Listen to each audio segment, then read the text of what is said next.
Halo pemirsa setia Fibis News, jumpa lagi dengan saya Alfred Pakasti dalam program Fibis News Domestic Market Review Outlook periode 3 sampai dengan 7 Oktober 2022. Tekanan capital outflow di tengah ketidakpastian pasar. Ya, pasar investasi dalam negeri pekan lalu diwarnai dengan sejumlah isu diantaranya sidang paripurna DPR pada 9 September 2022 lalu telah menyepakati APBN 2023 yang diharapkan dapat diandalkan dalam menahan berbagai gejolak yang dihadapi. Sementara itu terdapat capital outflow di pasar keuangan sepekan lalu sekitar 8,5 triliun rupiah menurut data Bank Indonesia. Ini menekan IHSG dan nilai rupiah seminggu ini. Pasar nampaknya akan mencermati juga rilis tingkat inflasi Indonesia pada Senin mendatang ini. Untuk minggu berikutnya, isu proses pemulihan ekonomi dalam dan luar negeri ini akan kembali mewarnai pergerakan pasar. Seperti apa dinamika pasar hari ini? Berikut detail dari Fibis News, Domestic Market Review and Outlook periode 3 sampai dengan 7 Oktober 2022.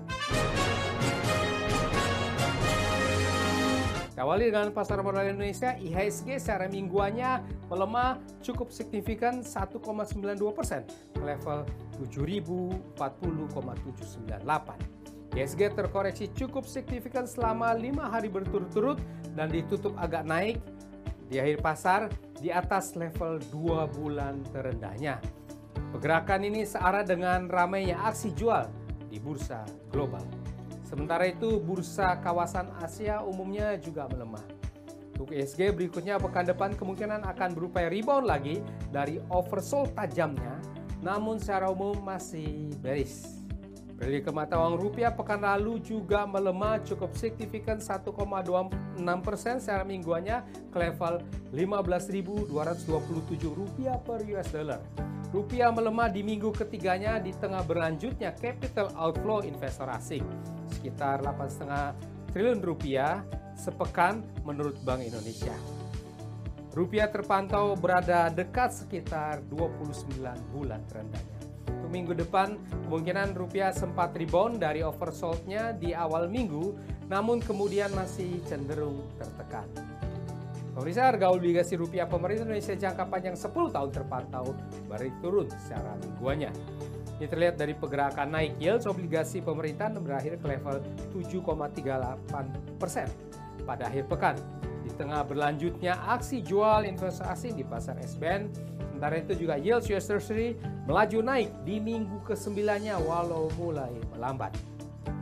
Pemirsa, saya Fibis News, sidang paripurna DPR pada 9 September lalu menyepakati APBN 2023, di mana belanja negara ditetapkan sebesar 3.061 triliun rupiah, serta pendapatan negara direncanakan sebesar 2.463 triliun rupiah. Pemerintah dan anggota Dewan memiliki kesepahaman bahwa APBN tahun anggaran 2023 tetap harus menjadi instrumen yang dapat diandalkan dalam menahan berbagai gejolak yang dihadapi. Menurut Menteri Keuangan, dengan upaya pemulihan ekonomi yang terus dijaga semakin membaik pada tahun 2023, maka proyeksi pertumbuhan ekonomi di tahun 2023 diperkirakan dapat mencapai 5,3%. Sementara itu, berdasarkan data transaksi 26 sampai dengan 29 September, Bank Indonesia mencatat non-residen di pasar keuangan domestik melakukan jual neto 8,48 triliun rupiah capital outflow. Ini terdiri dari jual neto 5,38 triliun rupiah di pasar SBN dan jual neto 3,10 triliun rupiah di pasar saham. Ya, demikianlah pemirsa setia Fibis News, kita sudah membahas bersama Fibis News Domestic Market Review and Outlook periode 3 sampai dengan 7 Oktober 2022. Saya Alfred Pakasti di sini mohon diri sejenak. Baiklah untuk semuanya. Stay safe, stay healthy. Salam Fibis.